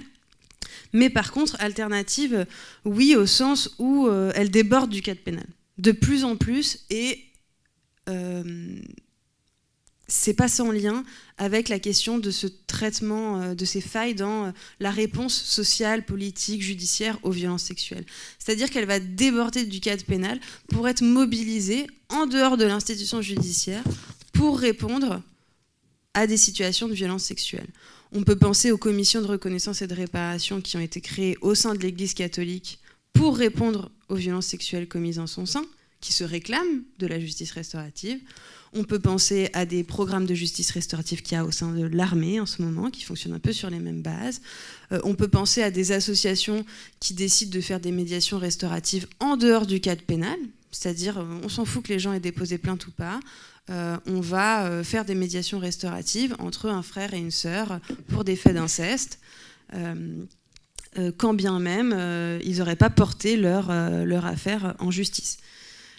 Donc, quand bien même, ils ne rentreraient pas dans le système pénal dans le cadre duquel ce droit à la justice restaurative, si on parle de droit à la justice restaurative, existe. Donc, un peu des deux. Mais on tire de plus en plus vers cette... ou en tout cas, la justice restaurative réinvestit ce qui en faisait originellement la grande qualité et qui s'est un peu perdu à l'intégration dans le système pénal, qui était... vraiment cette participation de toutes et tous, et pas juste forcément de l'auteur et de la victime, mais aussi de leurs proches, de leur entourage, de ce qu'ils appellent la communauté. Ça a moins de sens chez nous, mais c'est vraiment cette participation du coup de la société civile, on pourrait dire, voilà, et pas juste de l'institution judiciaire à cette forme de justice, et ce côté voilà, relationnel de la justice. Alors, une justice restaurative complémentaire, je comprends bien, mais tu as donné des chiffres du nombre de mesures et du nombre de personnes concernées qui ont participé comme victimes ou auteurs. On est quand même plus sur de l'artisanat que de l'industrialisation de la justice restaurative. Et finalement... tout à l'heure, je parlais de droit, tu en avais parlé avant moi. Est-ce que finalement, ça ne crée pas une inégalité entre les victimes et les auteurs? Parce que finalement, il y en a très peu qui ont l'opportunité, si on peut parler d'opportunité, de participer à ce type de mesures. Ouais, j'aime beaucoup cette image de l'artisanat. Effectivement, c'est dans les conditions dans lesquelles c'est institutionnalisé et ancré aujourd'hui. Effectivement, c'est de l'artisanat. C'est de l'artisanat, clairement. À la différence d'autres Belgique, pays, mais d'autres mesures en France aussi. Enfin, et oui, en Belgique où je réside, effectivement, c'est beaucoup plus ancré et beaucoup moins de l'artisanat. Après, il y a d'autres. Enfin voilà, ça c'est ancré différemment. C'est une autre trajectoire. Mais surtout, donc tu me parlais de... Je disais que je me posais la question de savoir si finalement le peu de mesures ne créait pas des inégalités entre toutes les victimes et tous les auteurs. Des inégalités territoriales, on en a parlé un peu tout à l'heure, c'est-à-dire qu'à partir du moment... Par exemple, en Bretagne, il n'y a pas de mesure de justice restaurative. Voilà. Donc, alors ça commence maintenant, là, depuis un an, ils ont... Mais voilà, donc en Bretagne, entre 2014 et 2024, il n'y avait pas de possibilité de faire de la justice restaurative. Voilà, désolée pour... nos amis les Bretons.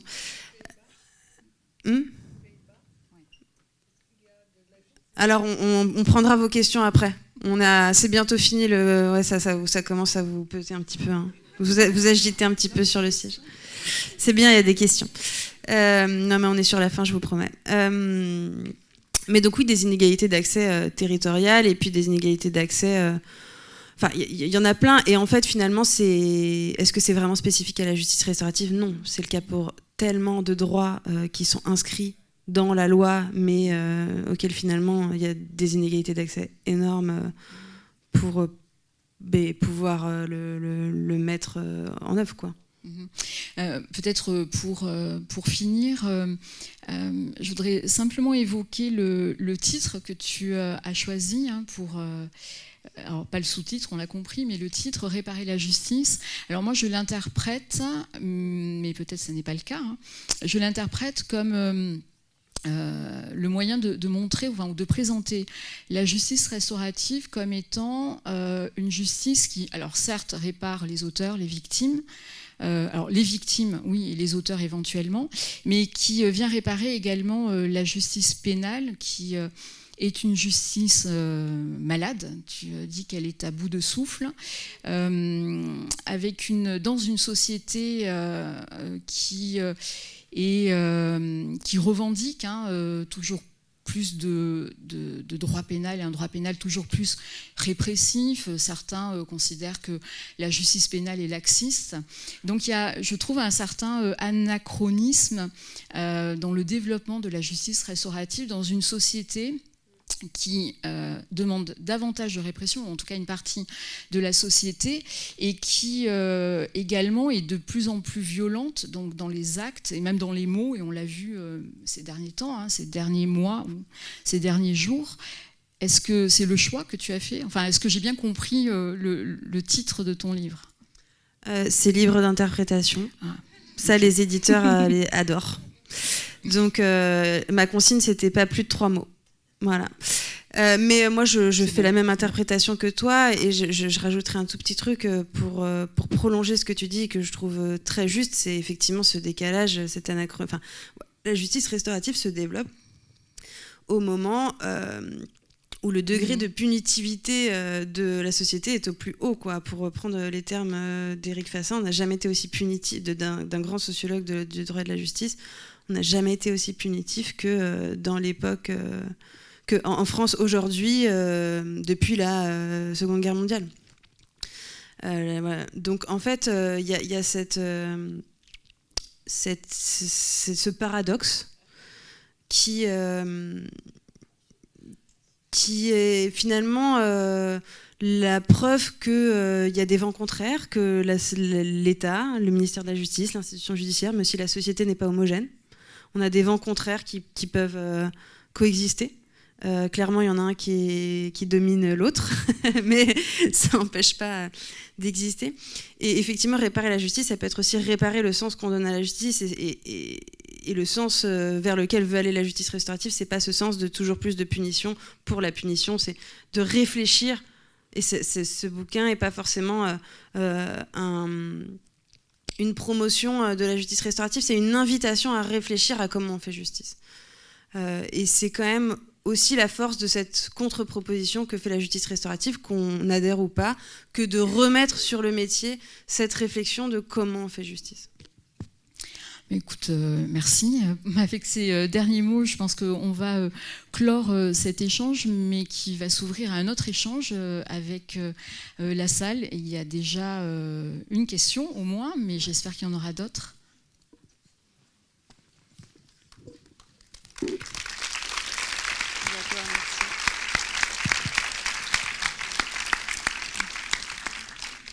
Bonjour. Ça marche? Oui, on m'entend? Oui, pardon. Donc, comme j'ai le micro, j'ai posé 2 questions très courtes.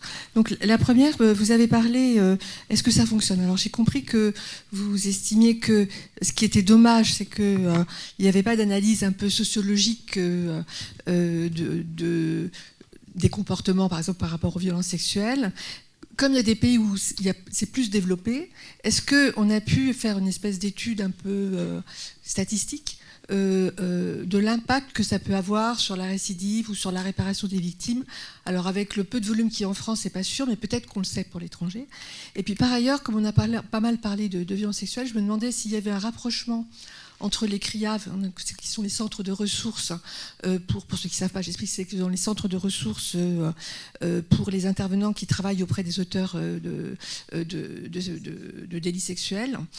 Et là, c'est des injonctions thérapeutiques des juges, et il y a pas mal de thérapies qui peuvent être faites, même s'il n'y a pas d'obligation de résultat. C'est pas de la justice restaurative, parce qu'habituellement, il n'y a pas de victimes, mais je me demandais s'il y avait des rapprochements, parce qu'il y a beaucoup de travaux quand même qui ont été faits, avec la limite aussi, parce qu'on peut pas, c'est pas une maladie d'être un agresseur sexuel, c'est bien plus complexe que ça.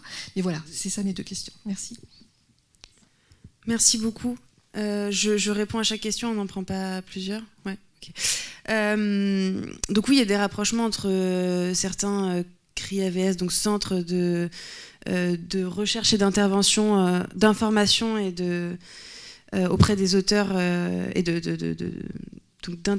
d'information auprès des auteurs de violences sexuelles. Et des associations de justice restaurative, parce qu'effectivement ils ont quand même beaucoup de choses à se dire. Donc sur certains départements ils travaillent en étroite collaboration, sur d'autres ils se parlent pas, c'est encore toujours une histoire un peu de localisme et de tissu associatif, mais oui évidemment ça fait sens pour tout le monde de se parler, même si à ma connaissance il n'y a pas de CRI-AVS qui font vraiment des pratiques de justice restaurative à proprement dit. Voilà. Donc en tout cas, ça, il parle, ça c'est sûr. Ensuite, sur la mesure sur la récidive, donc il y a plein de mesures au Canada, par exemple, en Angleterre aussi. Enfin bon, voilà, oui. Donc effectivement, dans d'autres pays, il y a plein d'études qui essaient de mesurer l'effet de certaines pratiques de justice restaurative sur la récidive. Elles sont très inégales, alors elles montrent toutes que ça fonctionne, mais ça peut aller de faire baisser la récidive de 1% à 70%. Donc moi j'ai une confiance assez limitée en ces grandes enquêtes.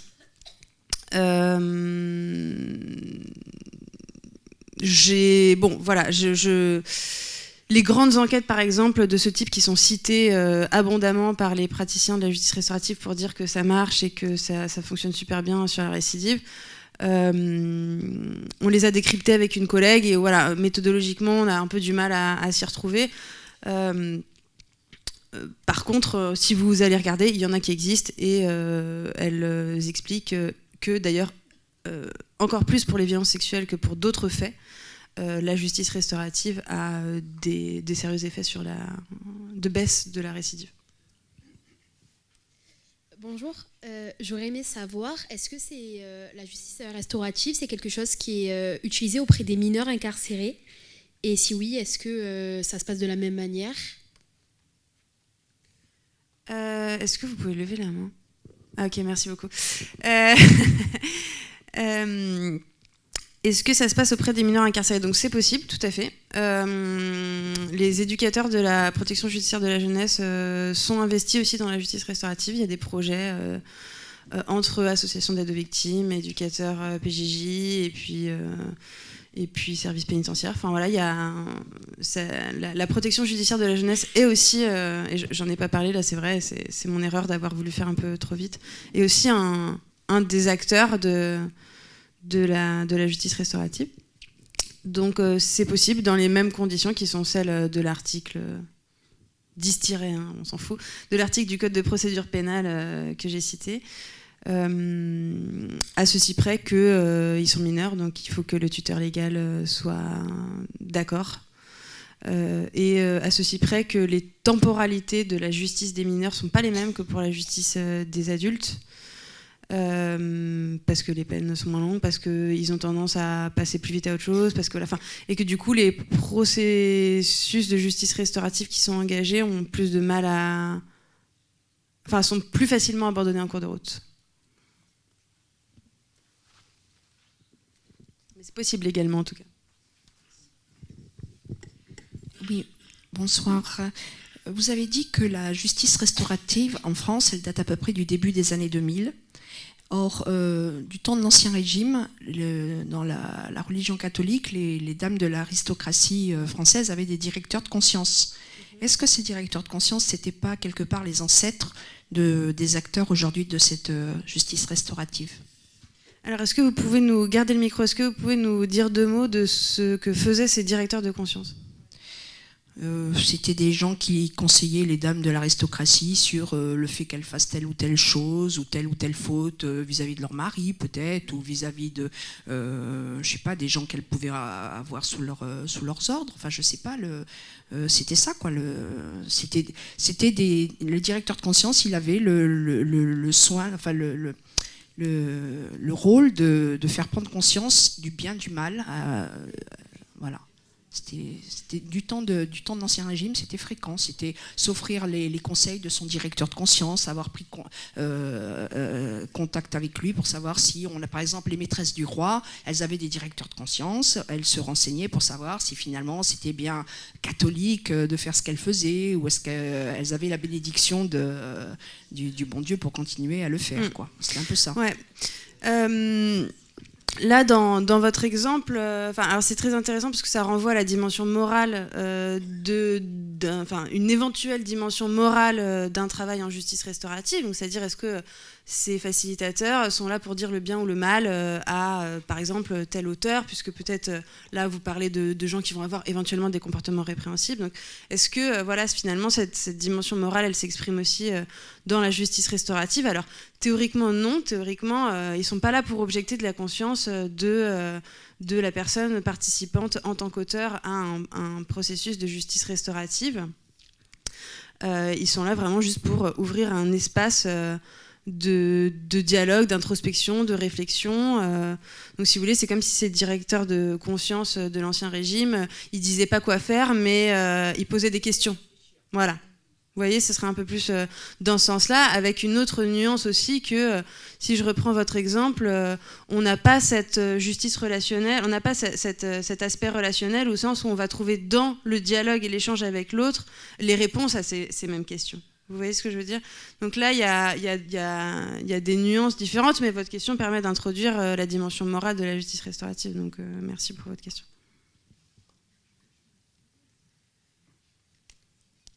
Quand est-ce que se déroule Merci.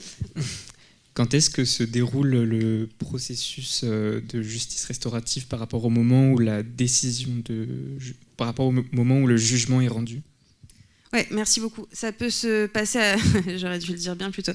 Ça peut se dérouler à tous les stades de la procédure pénale, théoriquement. Ça veut dire que ça peut se dérouler pendant la phase d'instruction, avant même qu'il y ait un procès. Mais ça veut dire que ça peut se dérouler aussi au stade de l'exécution des peines, donc après le procès. L'immense majorité du temps, ça se passe après le procès, parce que, on parlait des magistrats tout à l'heure, ils vont très souvent mettre un veto avant le procès, justement pour des raisons de perturbation de la procédure. Et est-ce que le contenu de ce qui s'est déroulé est transmis au juge ? Donc non, comme je le disais tout à l'heure, pour le coup, le contenu des échanges ne peut pas faire l'objet d'une transmission à qui que ce soit, en fait. D'ailleurs, que ce soit le juge ou n'importe qui d'autre, les échanges doivent rester confidentiels. Et pourquoi, selon vous ?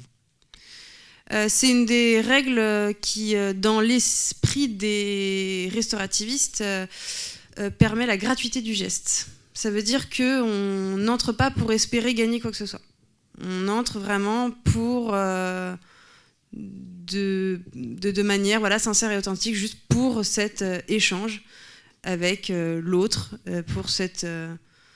voilà. Je dis pas que c'est une bonne ou une mauvaise chose. Je dis que ça se passe comme ça. on pourrait penser que ça fasse partie d'éléments de personnalité, comme n'importe quelle autre chose au cours d'un procès, que d'avoir participé à une mesure de justice restaurative, mais ce n'est pas le cas. Alors, mais vas-y, Anna a une petite précision à faire. Oui, même si effectivement la loi le dit, que la participation est gratuite, on parle de la participation de l'auteur, la participation est gratuite. En réalité, le fait d'avoir intégré un processus de justice restaurative pour une personne condamnée, de l'avoir mené jusqu'à son terme, est quand même un élément qui entre dans ce parcours d'exécution de la peine avec cette idée de resocialisation. Donc c'est un indice, on va dire. Donc le juge de l'application des peines, il est au courant que telle personne qu'il suit a participé à une mesure de justice restaurative. Il n'aura pas le détail de ce qui s'est passé à l'intérieur, il saura qu'elle a été menée à son terme, il ne saura pas comment s'est comportée la personne condamnée dans le cadre de cette mesure. Donc ça vient quand même, c'est quand même un élément voilà, qui renseigne sur le degré d'évolution de la personne qui a été condamnée. Mais ce n'est pas déterminant, par exemple, de remise de peine, comme tu disais, ou d'un aménagement de peine, du tout. Merci, c'était super intéressant. Moi, j'ai noté, parce que je ne maîtrise pas bien le discours juridique, mais je voulais peut-être mettre un petit peu de philo là-dedans, en me disant que est-ce qu'avec la justice restaurative, on ne redéfinit pas la faute comme une rupture de lien, plutôt que comme la transgression de la loi. Et du coup, est-ce que cette justice restauratrice, elle ne transforme pas la justice elle-même, que, bon, en tant que béotienne, je définirais comme une instance garante d'une norme universelle, en un espace de négociation des responsabilités qui pourrait peser finalement sur le dos de la victime. Et dans ce cas, est-ce qu'on peut parler d'une justice universelle, ou est-ce qu'on commence à entrer dans quelque chose qu'on pourrait appeler une forme de justice contextualisée, voire, et je fais exprès d'être un peu provocante, relative? Merci beaucoup. Donc, est-ce que... alors oui, tout à fait. La justice restaurative, d'ailleurs, se définit elle-même comme une justice, non pas de la transgression de la loi, mais de la rupture du lien. Donc, tout à fait. Je ne l'ai pas dit, mais vous l'avez deviné. Ça fait partie des fondamentaux. Et donc, oui, ça transforme complètement la manière dont on peut envisager la justice. Oui, ça fait de cette justice une justice négociée, en quelque sorte. On peut discuter d'à quel point, des termes, etc. Mais oui, cette justice qu'on appelle relationnelle pourrait être appelée une justice négociée.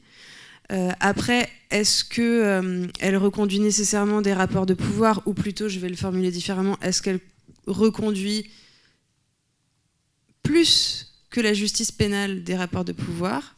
Pas sûr. Et là, je vous retourne, alors vous avez peut-être plus le micro, mais pourquoi est-ce que ce serait forcément la victime qui en pâtirait, dans votre exemple, en tout cas, si j'ai bien compris? Mais en tout cas, je vous rejoins sur le fait que ça n'effacera pas les inégalités, enfin, que dans cet espace se rejoue, comme dans tous les autres espaces sociaux où peuvent se rejouer des inégalités. Est-ce qu'elles se rejouent plus ou moins que dans le système pénal actuel? C'est une question qu'on peut se poser.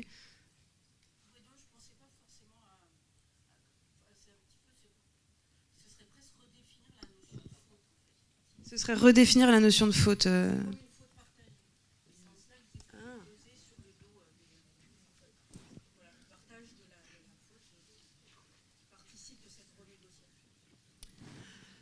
Là, quand même, en tout cas, c'est pas du tout ni dans la pratique, ni dans les fondamentaux. Alors, dans les fondamentaux, on imagine bien que c'est pas dans les fondamentaux, mais même dans la pratique qui parfois peut différer de la théorie. Au contraire, on a une insistance très très forte sur l'étiquette et le statut de victime, Et il y a, avec cette étiquette et ce statut viennent des protections et des formes de sécurisation supplémentaires. C'est ces besoins c'est les besoins de la personne victime qu'on va faire passer avant. Et d'ailleurs, ça peut être dommage. Enfin, je veux dire, le déséquilibre dans l'autre sens, c'est pas forcément beaucoup plus souhaitable. Enfin, en tout cas, ça dépend où est-ce qu'on met le curseur. Mais là, pour le coup, dans la pratique de la justice restaurative telle qu'elle existe aujourd'hui, il n'y a pas ce poids, en tout cas. Bonjour, merci beaucoup déjà. Moi, j'avais 2 questions. Déjà, une première question assez simpliste. Est-ce que le film, du coup, c'était en introduction, je verrai toujours vos visages, est une vision plutôt idéaliste ou plutôt réaliste de ce qui se passe sur le terrain? Et ma deuxième question, c'est est-ce que parler de justice restaurative aujourd'hui dénoncerait dans un sens un manque d'éducation sexuelle et au consentement dans le cursus notamment scolaire dans le cas des violences sexistes et sexuelles? Alors, le film est très réaliste, on peut le dire comme ça. En tout cas, il n'est pas idéaliste. Dans le film, il y a 2 mesures. Il y en a une qui se passe pas très très bien, et c'est souvent comme ça que ça se passe. C'est la médiation entre Chloé et son frère, entre une personne victime d'inceste et son grand frère qui l'a incesté, et une rencontre de groupe autour du thème de braquage avec violence. Alors là, ça se passe super bien, ils deviennent super copains. Il n'empêche que ça arrive dans la vraie vie aussi. C'est cette image du groupe qui font des relations et qui se soutiennent et s'épaulent. C'est quelque chose que j'ai pu observer vraiment en situation, donc ça existe. Après, évidemment, on est allé choisir, c'est quand même un film de cinéma, voilà. On est allé choisir de ce côté-là, en tout cas, puisqu'encore une fois, c'est pas du tout le cas pour la médiation, le plus cinématographique et le plus et le mieux réussi des processus, si on parle des groupes. Encore une fois, mais du coup, vous avez vu le film, j'imagine, si vous posez la question. Le processus de médiation est beaucoup plus complexe et d'ailleurs peut-être justement beaucoup plus intéressant et il est très, très réaliste. Et on en parlait tout à l'heure, la réalisatrice s'est énormément documentée. On l'a croisée sur nos terrains d'enquête. C'est quelqu'un qui s'est formé a suivi la formation à la justice restaurative, a parlé avec énormément de participantes à des mesures, avec des professionnels. Enfin, c'est quelqu'un qui a fait un travail d'enquête avant son film qui est vraiment très très important. Donc voilà, ça se voit nous qui connaissons bien, ça se voit quand on regarde le film. Et ensuite sur la question des violences sexuelles, que ce soit justice restaurative ou d'autres réponses qu'on essaie désespérément d'apporter aux violences de masse que sont les violences sexistes et sexuelles. Oui, ça indique quelque chose des normes qui fondent notre société, et ces normes, on commence à les apprendre dès le plus jeune âge et dès l'école. Donc, pour aller dans votre sens, mais c'est effectivement... c'est simplifier très très fort le problème, mais une des choses que ça montre, c'est que cette norme continue qui est incorporée dès l'enfance, continue de favoriser ou à minima de tolérer et de laisser impunis ces types de violences.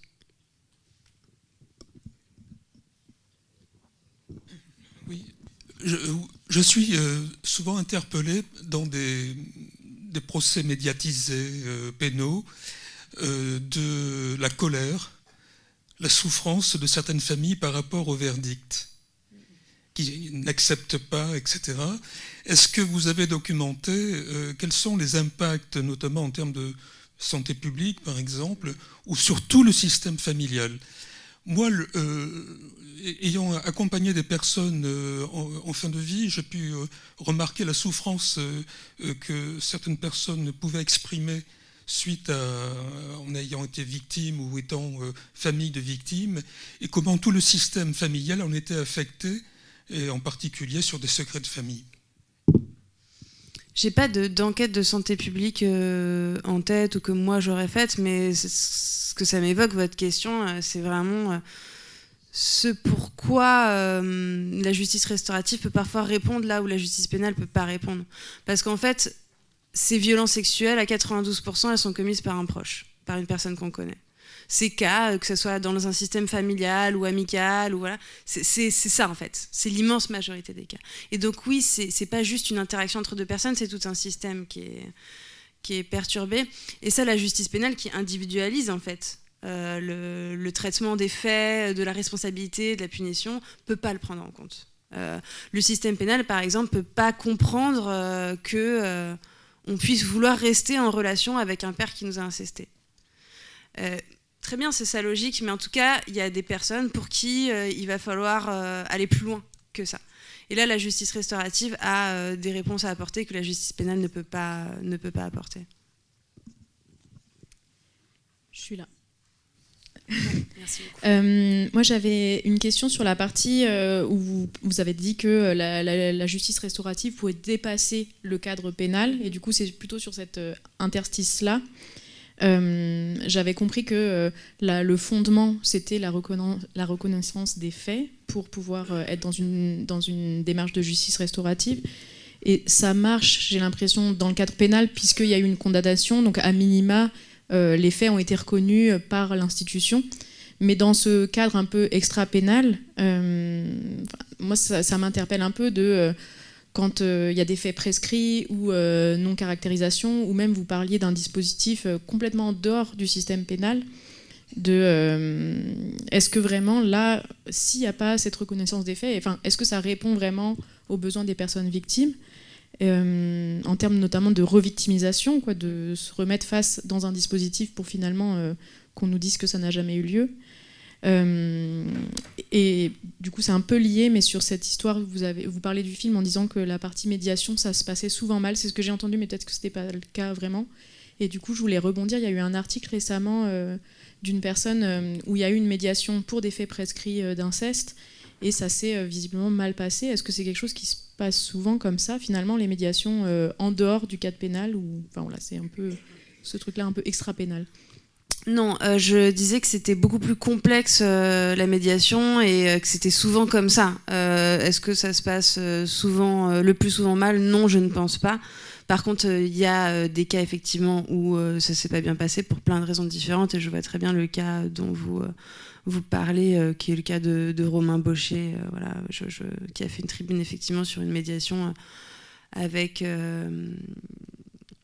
sur les suites en fait d'une médiation, pour être exact, qui ont été très retraumatisantes pour lui, puisque finalement la personne qui a reconnu les faits et a fait des promesses de discrétion est devenue candidat pour la mairie du village, et a commencé à nier les faits, et s'est mis à nier en tout cas une partie des faits. Donc là, effectivement, il n'y a pas eu de suivi, et il n'y a pas eu de maîtrise de... en fait, le risque zéro n'existe pas aussi, et il n'y a pas eu de suivi, ou peut-être suffisamment de sécurisation du cadre pour s'assurer que la reconnaissance des faits de cette personne, qui avait l'air d'avoir eu lieu pendant la médiation, soit sincère, authentique et durable, pour le dire comme ça.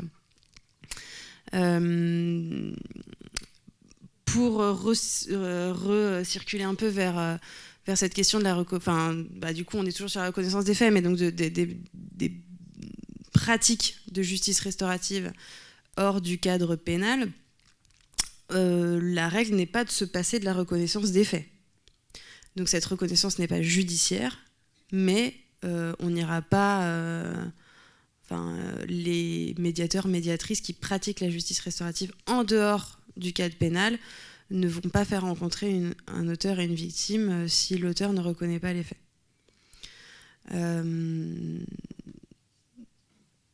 Ouais, voilà, en tout cas...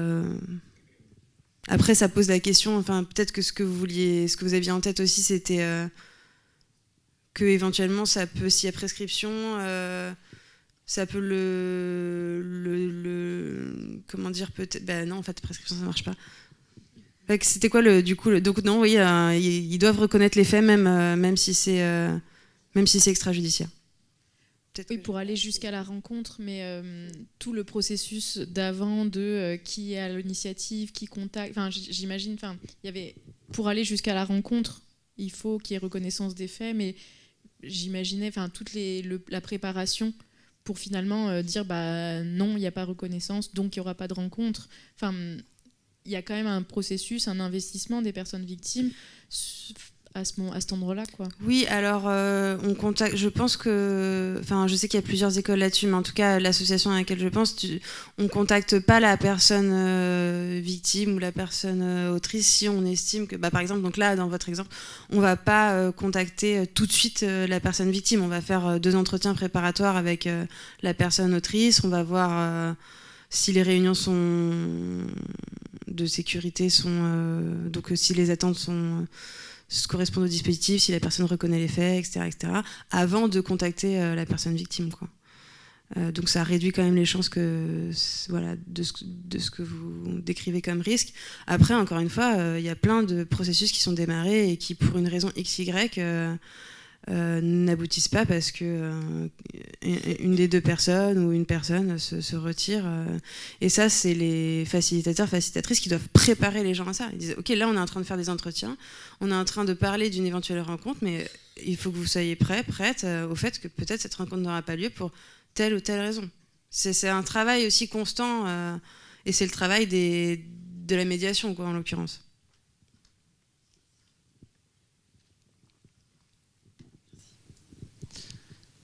Bonjour, merci de votre présentation. Alors j'aurais une petite question, 2 petites questions qui concernent 2 points de votre présentation.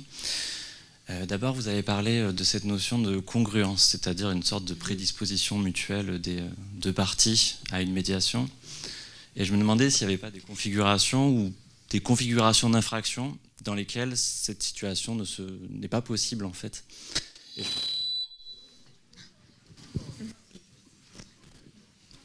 Ça marche ? Ouais.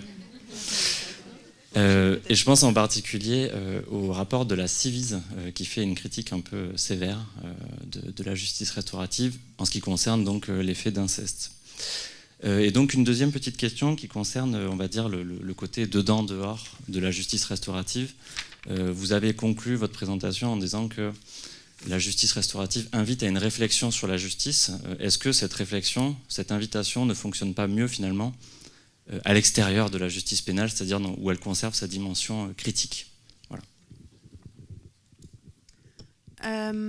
Alors, juste sur la première question, j'ai pas saisi. Alors, est-ce que c'est moins adéquat pour certains types de faits que pour d'autres, c'est ça? Ok. Et donc, notamment l'inceste, avec toute cette critique de l'injustice restaurative, comme le dit le rapport de la Civise. Ok, d'accord. Pour moi, c'est pas ni à la Civise, ni aux facilitateurs, ni aux protagonistes de la justice restaurative d'en décider, c'est aux personnes victimes elles-mêmes. Il y a peut-être 10% des personnes victimes d'inceste qui vont trouver que ce dispositif correspond à des attentes et qui vont entrer dans un dispositif, mais c'est à ces 10% de choisir et c'est aux 90% d'autres de refuser. Enfin, voilà. Pour moi, le problème, il est pas dans les types de faits, il est dans est-ce que ça correspond aux besoins de telle ou telle victime. Bon, et personnellement, pour avoir croisé énormément... pas croisé, mais interrogé, rencontré, échangé avec énormément de personnes victimes d'inceste qui sont entrées dans ce type de dispositif. Voilà, pour certaines personnes, ça a du sens. C'est bien normal que ça n'ait pas du sens pour tout le monde. De là à le condamner par principe, ça me paraît être un peu trop. Voilà. Ça ne remet absolument pas en cause ce rapport. Je veux dire, c'est juste sur cette partie-là du rapport. On est bien d'accord que le travail de la Civise et que le rapport qui a été produit, c'est un travail indispensable. Et heureusement qu'il y a eu ça, puisque bon, ça était bien déconstruit par le pouvoir politique par la suite, la Civise. La deuxième question, c'est la deuxième question, c'est donc est-ce que c'est pas plus utile de critiquer de l'intérieur ou de l'extérieur? Ben là, c'est le grand débat entre réformistes et révolutionnaires, entre stratégie d'entrisme et stratégie de tout faire péter, et abolitionniste, enfin de tout faire péter. C'est des débats, c'est des stratégies politiques différentes, tout simplement. Moi, j'ai tendance à penser de ce que j'ai observé qu'effectivement... Enfin, en fait, les deux ont des avantages et des inconvénients. Je vous décris là, et je le décris dans mon bouquin, que la stratégie d'entrisme de la justice restaurative telle qu'elle a été menée depuis 2014 en France n'a pas eu les effets escomptés. Vous pouvez en tirer la conclusion que ça ne marchera nulle part et pour n'importe quelle, enfin, que cette stratégie d'entrisme est à jeter complètement, ou que le réformisme est à jeter complètement aux oubliettes. Ou alors on peut juste penser que dans ce contexte et dans les conditions dans lesquelles ça a été mené, bah là ça n'a pas fonctionné. En l'état actuel des choses, la réflexion effectivement elle se construit là de plus en plus en dehors du système pénal. Et est-ce qu'il faut vraiment choisir? Enfin, est-ce qu'on peut pas mener les deux en tout cas, est-ce qu'on peut pas laisser ces espaces de réflexion ouverts dans les deux, quitte à nous, vous, moi, choisir dans lequel on veut s'investir? Oui, moi merci beaucoup pour votre présentation. J'avais une... Oui, pardon. Je voulais juste rebondir sur l'échange qu'il y a eu tout à l'heure sur le débordement hors pénal du cadre de la justice restaurative. Je me suis demandé du coup comment on évalue en fait qu'une personne elle a reconnu les faits.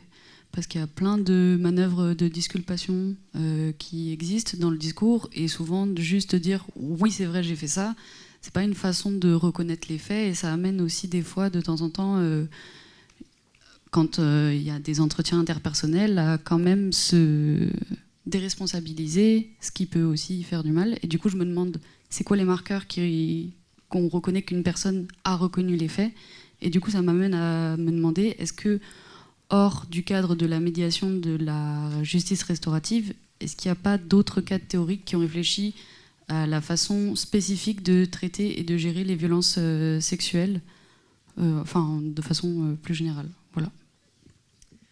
Alors, les critères d'authentification de la reconnaissance, ça, personne ne saura vous répondre exactement. Je veux dire, personne n'est dans le fort intérieur des... Moi, je ne sais pas ce qu'il y a dans votre fort intérieur, là, et j'aurais beau être la meilleure psychologue du monde, vous pourrez toujours me berner, quoi.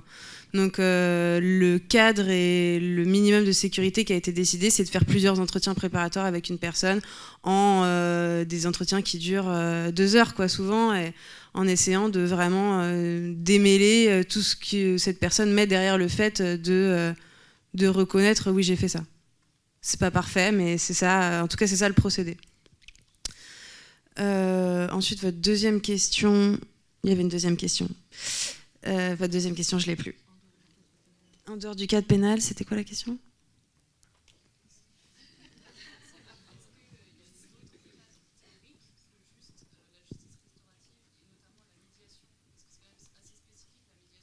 Est-ce qu'on essaie de répondre aux violences sexuelles hors du cadre pénal par autre chose que de la justice restaurative ? Ah oui, bien sûr, il y en a plein, bien sûr.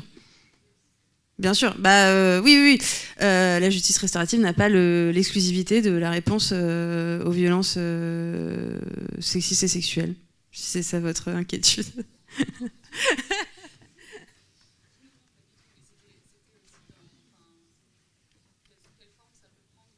Il y a pas mal en ce moment d'initiatives de justice dites communautaires qui se passent au sein de collectifs militants, par exemple, plutôt positionnés à gauche du spectre politique, que ce soit des collectifs militants ou des associations culturelles, ou des partis politiques, des syndicats politiques, qui essaient de... Ou même, d'ailleurs, ça me fait même penser à des manières au sein de nos universités dont on essaie aussi de répondre aux violences sexistes et sexuelles qui sont légion dans nos universités. Et donc, on essaie de mettre en place des formes de justice alternative extra-pénales, plus ou moins reliées à l'institution judiciaire, avec plus ou moins de succès, qui fonctionnent un peu toujours sur des bases similaires, qui vont être celles de la protection, la réparation des personnes victimes, de la tentative de responsabilisation plus que de punition des auteurs, et de l'implication plus large de toute la communauté, que ce soit universitaire ou du collectif militant. Enfin, voilà. Il y a toujours des principes théoriques et pratiques qui se retrouvent, mais voilà, il va y avoir plein de nuances en fonction des milieux et des milieux dans lesquels c'est porté, des acteurs, actrices dans lesquels c'est porté, parce qu'on n'aura pas le même langage dans un collectif féministe libertaire et au sein du rectorat de l'université catholique de Louvain-la-Neuve. Voilà. Je parle des deux choses que je connais. Voilà. Bonsoir. Je peux, si j'ai bien compris, et ma première question me permettra ou pas de vous poser celle qui suivra, l'objectif de cette justice restauratrice ou réparatrice, est-ce que c'est de faire en sorte que deux personnes puissent vivre ensemble ce qu'elles ne faisaient pas au préalable, puisque l'une agressait l'autre, l'une était victime des comportements de l'autre? Alors non. Alors peut-être que du coup ça annule la seconde question. Quand je dis vivre ensemble, ça ne veut pas dire qu'ils vont se remarier si c'est des conjoints, ou que le père va reprendre sa paternité par rapport au fils. Ou que... Non, mais quand je dis vivre ensemble, c'est faire société, c'est au sens très général. Et non pas que ce soit l'institution justice qui remette de l'ordre en punissant l'un et en laissant l'autre en état de victime. Le projet de toutes les formes de justice, c'est de permettre de faire société. Que ce soit la justice pénale, ou la justice restaurative, ou la justice traditionnelle. Ou, voilà. Donc, vous le retrouverez à la fois dans le code pénal et dans les fondamentaux de la justice restaurative et dans d'autres formes. Voilà, c'est de favoriser la paix sociale, on va dire. Donc de favoriser effectivement ce vivre ensemble selon des normes, des règles communes. En tout cas, des points de repère communs. Donc oui, si vous entendez par faire société, oui. Après, à cette nuance près qu'effectivement, donc à l'échelle individuelle, on peut tout à fait vouloir rentrer dans une médiation restaurative pour justement ne plus avoir aucun contact, pour avoir un dernier contact de manière sécurisée avec la personne, pour ne plus jamais la revoir de toute sa vie, quoi. Mais donc il y a deux échelles. Donc oui, pour faire société, oui, tout à la réponse est oui. Est-ce que j'ai le droit à ma deuxième question? Oui, alors, mais peut-être que je suis là cette fois-ci complètement à côté de la plaque, parce que je pense aux relations non plus entre des individus au sein d'une société, mais je pense à des relations entre des groupes, par exemple entre des nations. Et ce à quoi je pensais au fur et à mesure que vous développiez votre argumentation, c'est l'exemple des relations entre la France et l'Allemagne.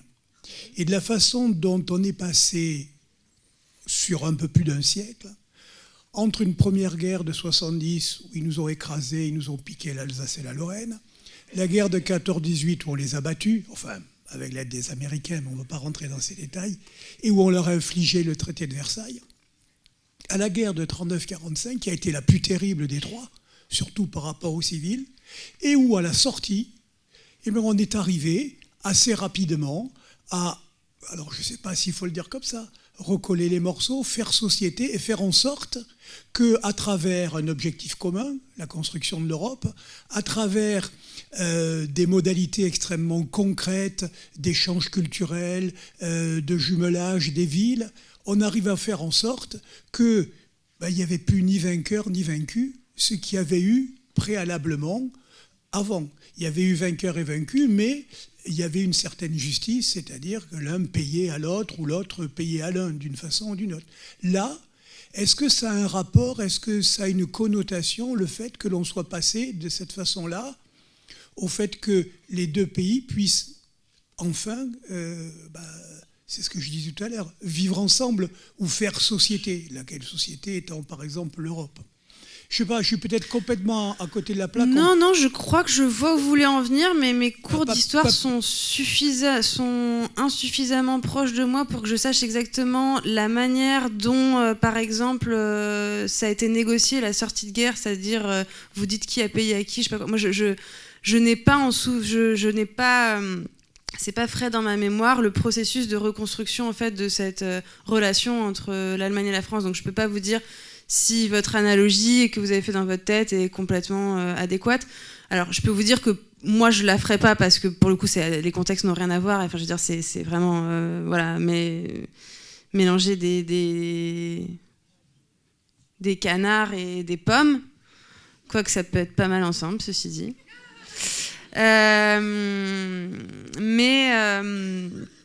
Mais je crois que je vois ce que vous voulez dire. Il faudrait juste que j'en sache plus sur le processus de sortie et de rabibochage des nations pour le savoir. Désolée, voilà, c'est une non-réponse. Merci pour ces échanges, Delphine Griveaux et Anne Ponceil. Merci beaucoup à vous.